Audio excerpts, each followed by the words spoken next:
Welcome to episode 29 of Two Cents Tuesday. Yesterday, I was reminded of a saying I first heard in a television commercial, and it goes, amateurs practice until they get it right. Professionals practice until they cannot get it wrong. The event that brought this saying to mind was the state funeral of Queen Elizabeth II. That event was a masterclass in event planning and event management. Clearly, this was not something where planning started on the day of the Queen's passing.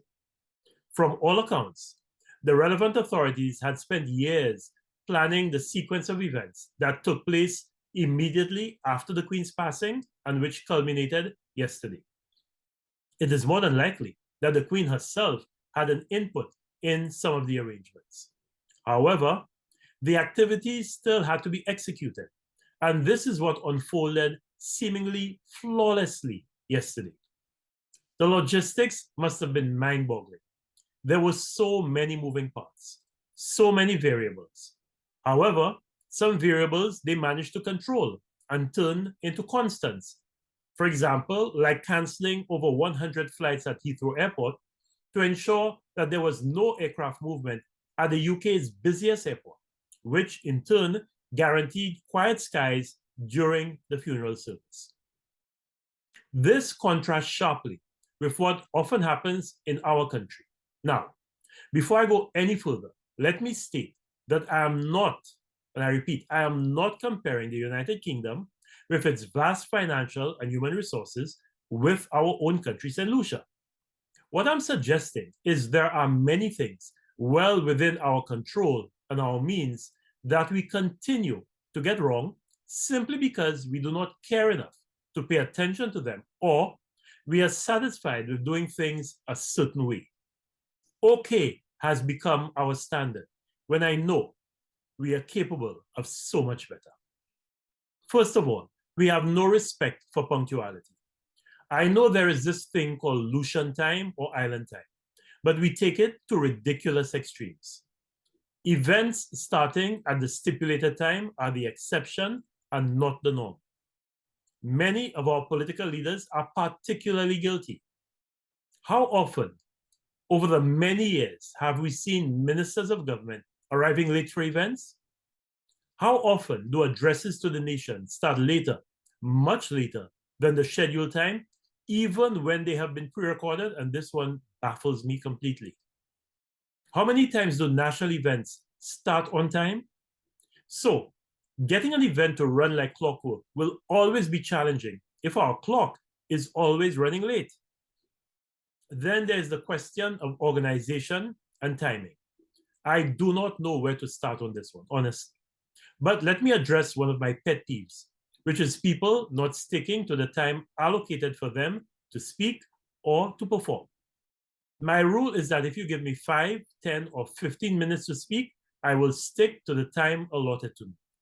It is rude and disrespectful to the people hosting and organizing the event, to those attending, and to the other speakers to take it on yourself to speak or perform for longer than agreed. If you think you will need more time, discuss it beforehand with the organizers and try to arrive at a happy compromise before the event. But do not unilaterally decide that you will take more time for what you have been asked to do. How many events have we seen drag on for longer than the expected time because one or two people decided that they would overstay their welcome at the microphone? Another thing we seem to have a problem getting right is the seating arrangements at events. It is like we are doing this for the first time every time. Now, part of the problem is people do not RSVP when asked to. If you have been sent an invitation to an event, and there is an RSVP, please respond by the stipulated date. Those 4 letters are not there simply to adhere to a protocol of what an invitation should look like. You're being asked to confirm your attendance so the hosts or the organizers can plan accordingly, down to things like catering and seating arrangements.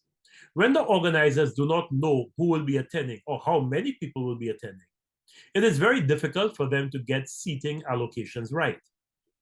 Also, if you have not showed up 10 to 15 minutes after the stipulated start of the event, you know, that punctuality thing again, unless you called in to state that you are running late, you should not expect your seat to be held for you. Or even worse, expect that there will be seating for you and your plus one when the invitation did not include a plus one and you did not seek permission or indicate that you wanted or you would be bringing a plus one. We have this laissez-faire culture that pervades too much of what we do, and there appears to be no interest or encouragement for us to change it. Event planning and management is a specialized discipline. Unfortunately, we seldom treat it this way. The excuse we often hear is, oh, you know, we don't have enough money to do it properly. That is a cop-out. The things I just spoke about and many other things that are needed to ensure a smooth, well-run event do not require money. Now, more money always helps, and more money may allow you to do more things, perhaps with more glitter and panache. But staging a successful event is not dependent on how much money you have. It requires careful planning, meticulous attention to detail, specific assignment of responsibility for tasks to competent people, developing contingency plans for event emergencies, and creating a practical event schedule that everyone who needs to is familiar with and sticks to. Having money for the event does not guarantee that these important things will happen. We need to stop putting out and accepting mediocrity in what we do. Also, we have to stop patting ourselves on the shoulder and feeling satisfied just because we got 1 or 2 out of 10 critical things right. We must, and I repeat, we must hold ourselves to a higher standard. It is not because we live in St. Lucia or the Caribbean that we should feel comfortable being associated with things that are substandard. We must see the pursuit of perfection as our default, something we do routinely for ourselves and not solely for the benefit of tourists or when we have the eyes of the OECS or the Caribbean on us. That way, it will become second nature to us.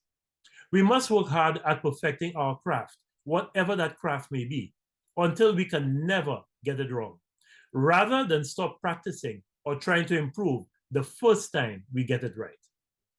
We must teach our children to believe that they can be world-class in anything that they do, and they must not settle for anything less. Our competition is not each other. It is not the OECS or the Caribbean. It is the world.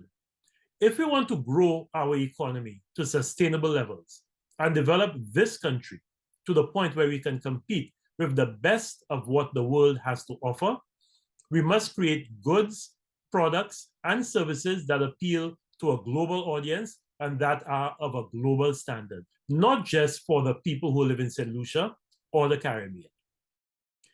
These are the thoughts that came to me and I thought about as we watched parts of the state funeral, as I watched parts of the state funeral yesterday. I'm not a fan of the royals, although I respect the Queen's devotion to a life of exemplary public service. So I was not that interested or intrigued in who attended the ceremony, where they were seated, or in any of the other royal family drama. What fascinated me were the meticulous planning and flawless execution of this massive event, and it made me long for the day when we adopt a culture of excellence in everything that we do in St. Lucia, and when we stop accepting just good enough or okay as our national standard.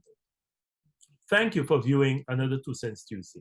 Have a good week, and as always, please stay safe. Goodbye.